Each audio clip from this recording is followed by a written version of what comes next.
Mac T, and I am over here at Tires Plus. I am getting my vehicle aligned for the first time in 156,000 miles. So let's see what the alignment's like. I'm pretty sure it probably needs a little TLC, but hey, it's been running good and it's been steering good, but I think it is time to get the alignment checked because it has been such a long time since it's never been done actually. So let's go ahead and see what old Tires Plus here tells me that my alignment is like before, and then of course we'll see the after.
Looks like I was right. The driver's side left is getting a little bit of an adjustment to it due to the abnormal wear. So we're going to assume that it was out of alignment. And we're working on the back right now, driver's side rear. Welcome back, viewers, and of course I'm doing a follow-up on the Ford Edge and the tire alignment and what I went through as far as the tires. Now, some of the things that I did not do. One, pay attention to my alignment. Paid the price. I have taken a set of tires that were fairly decent shape when I bought them, brand new, and of course by neglecting my alignment, I have literally destroyed at least 2 of the tires, which caused me to have to buy some new tires. But I am able to somewhat salvage the tires that were on the rear, but the fronts are pretty much gone because they've been scrubbed off. 2 of the key things that I'm going to be running through, of course, is camber and also toe in and toe out.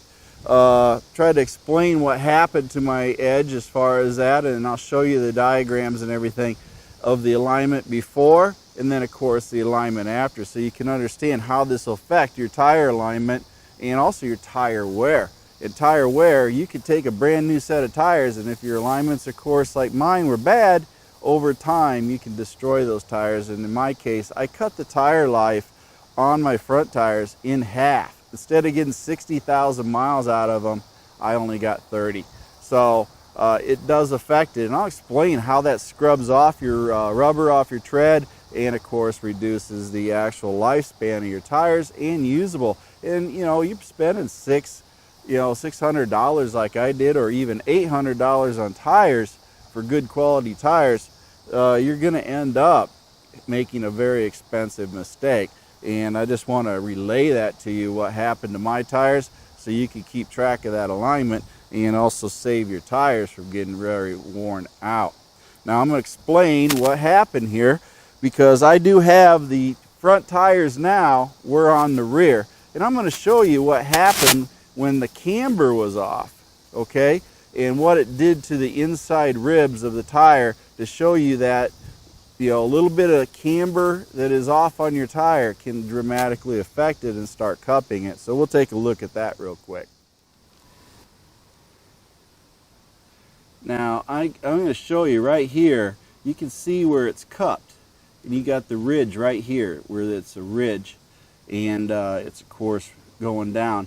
And if you look down in there, you can see how this tire had actually cupped. Now this was due to the camber, okay?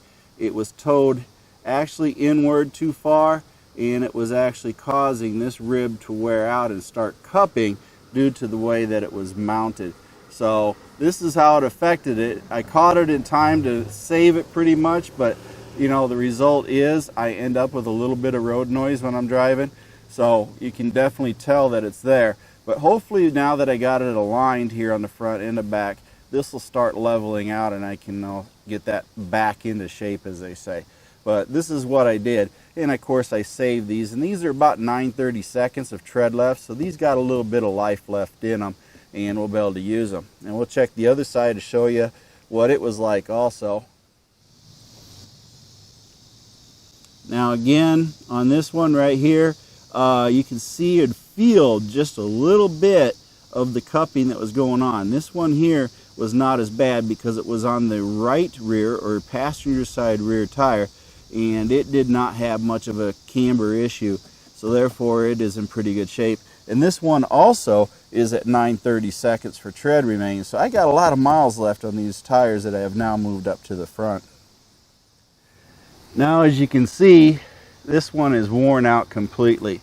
This was up on the right front, and what has happened is worn it out completely on the inside tread, and the rib is completely gone, and the tires are scrubbed down quite a ways down to less than 4/32. So this is what happens when you have a toe-in situation or a toe-out. You start scrubbing your tires down, and I'll explain what happens over time. But in this case, I definitely had that toe condition, and it was prematurely wearing the tires on the inside. And basically a toe in caused them to point inward straight from straight line, and then a toe out would of course point outwards. And I'll explain how toe in and toe out can also affect your drivability as far as wet weather, because that is also quite hazardous. Now underneath your forward edge, you will find this cam bolt here for adjusting of your camber and everything, and this can be adjusted. So I do say, when you go to an alignment shop and they say, oh no, your car can't be adjusted in the rear, you are getting ripped off, because it can be. So you need to put your foot down and tell them, hey, you're not just going to align my front end and ship me, you're going to give me the alignment that I'm paying for. So make sure that they do adjust it. And there's one on the other side, as you can see right over here. You have the other one, and again, both of them can be adjusted for your camber, and that way you can line your tire, of course, vertically, you know, inward or outward, to make sure it is perfect. And then basically I think what they do is they align it just a little bit on the negative side, but you don't want too much, because that can affect your straight line driving amongst other things. So you want to make sure that that is done correctly also. And here again, you can see I got about 30,000 miles, and this rib right here is definitely worn out due to the way my toe was and everything. It was wearing the inside out and scrubbing it, and therefore causing a lot of premature wear. So again, these are about less than 4/32 tread remaining, and of course I got the alignment done and everything else, so I am working on that. But definitely got to pay attention to this, folks. These tires should have lasted another 30,000 miles, and by not having a proper alignment, I have decreased their lifespan dramatically, so that they are now very prone to hydroplaning because of a lesser tread depth, and therefore less safe. But I do have new tires, and of course that will be for a later review. Now of course you always want to inspect your tires and everything, make sure that the tires are balanced correctly, and of course monitor that also, because out of balance can also cause your wheels to prematurely wear if they're not balanced. And of course you want to make sure that they are cleaned up properly. Oh, I might be going a little bit ahead of myself here. Notice anything different about this wheel? Well, this will be in a later video, but yeah, something's missing. Not quite sure, but maybe we'll find out later in another video. Now as far as the back and the camber that was set there, you have generally, when they do set your camber on your rear tires on your forward edge, they're going to set it to within the spec of about a negative 0.7 degrees. You want a little bit of a negative camber. It does help with the straight line and turning a little bit for your normal driving. Of course, the more camber you do negatively, the more sharper corners you're going to take. So if you're a real aggressive driver, you're going to really want to change your camber up. But that's for the racers. But for our everyday use, they took mine, which was at in the rear here, and the reason it was bad was a 1.5 degree negative camber, which was pointing that tire quite a bit that direction. So they went and brought it back to a 0.7 degree negative camber, and it's pretty much the same on both rears. So that way if they bump, it's not too dramatic, because if you have too much negative camber, whatever happens when a bump on the rear end, it can cause the one tire to leave the surface. Well, guess what? The other one's got grip, and it wants to bring it off to the other side, the other direction, depending which side the bump is. So that's what you want to avoid on that. Now, the other thing that we have to worry about is tire wear too, because if you're turning corners and taking corners hard, you're going to get a lot more even wear than normal driving. So that's why they find that happy medium when they do set it at like a 0.7 negative camber. It is pretty much a good all-around figure for the Ford Edge. Now, as far as the toe out, my original readings were like almost a half a degree towed out difference between my front tires. So it was like a 0.45, I think it was. So essentially they're pulling out away like this. And then you can have your toe in that is too much too. Now that all affects drivability and handling and everything else. One interesting thing is that with the toe out the way it was, here's the problem, okay? I was scrubbing my tires and wearing them out. Now, the general consensus is 1/16 of an inch of toe out or toe in can cause you in 1 mile of driving to scrub your tires equivalent of 7 feet, okay? That means you take and move over here and you move 7 feet over here. In 1 mile, your tires have moved 7 feet to one direction or the other, scrubbing them both. Now we can imagine in 1 mile, if you're scrubbing your tires and you're one way or the other, that's going to cause excessive wear in your tires. And that's exactly what happened to my tires. Now, the other thing is, if you equivalent that up to, make it equivalent to, if you make it equivalent to, say, a 100-mile trip, and I drive hundreds of miles, and I had this toe out problem, they say after 100 miles, it comes out to 1/4 of a mile of scrubbing rubber. That means you're scrubbing your tires for 1/4 of a mile. We can't even measure it so far. That's a lot of wear and tear on your tires. So again, the alignment is very much needed to keep your tires. And thus, if you think about it, I scrub my tires 1/4 mile for 30,000 miles. Comes out to a lot. Do the math. That's why my tires are worn out. And that's why I have to pay the price and buy new tires. So that's the equivalent of what happens to it. I'll also post a little bit so you can see while I'm talking about this. You'll see my before and after results, and I can show those to you while I'm talking to it. But I'll show you the before and after as I got the documents here when they first tested it and everything.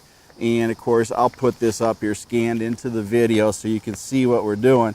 But it essentially is I had a negative 0.19 degree toe on the left front, and I had a negative 0.26 toe on the right front, with a total difference of a negative 0.45 degrees cumulative. Then on my left rear, I had a negative 1.5 degree camber, and that amounted to a total toe difference of a negative 0.15. So they adjusted that and brought everything back up to spec. And of course, I'll leave up the numbers and everything so you all can view it. But I do have the initial part here, and I also do have the final toe that they did here in the bottom. So I'll have that clipped up here so you can look at the numbers and see what for yourself what was going on and how it was adjusted. But this is pretty much it as far as the alignment. All I can say is, for me, it was a fairly expensive deal. It's no funny thing when you got to go out and buy new tires when they're running, for good tires, they're running $150 to $200 for tires, easily. Some of you that are running 20s and 22s know what I'm talking about. You're paying upwards even more.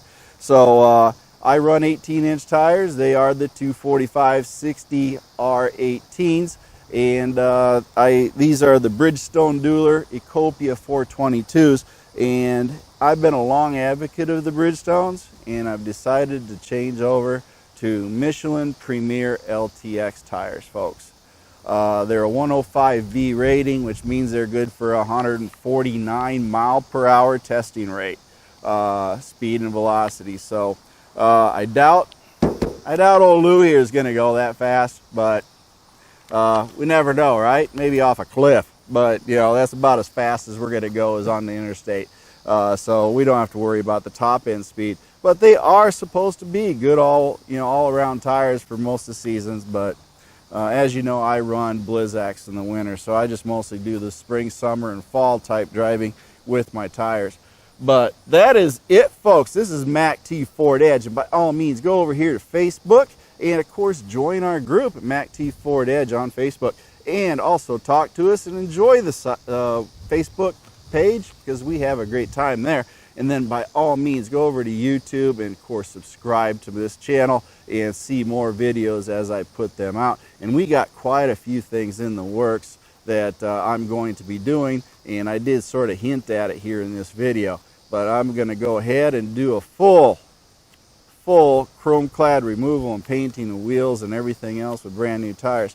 So that's something to look forward to. But that's neither here nor now. But with that being said, I got Mercy Girl who wants to take it away from me, and she's going to toss a couple one-liners at you. And remember, every day that both feet hit the floor is a great day. And I'm having a great day, and I want you to have a great day too.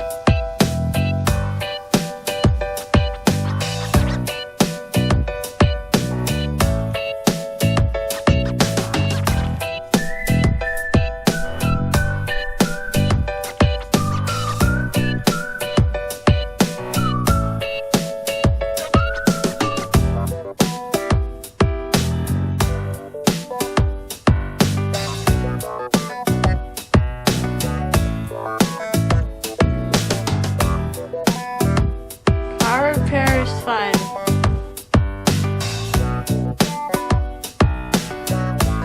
Thank you for watching MACT's videos, and remember to like and subscribe.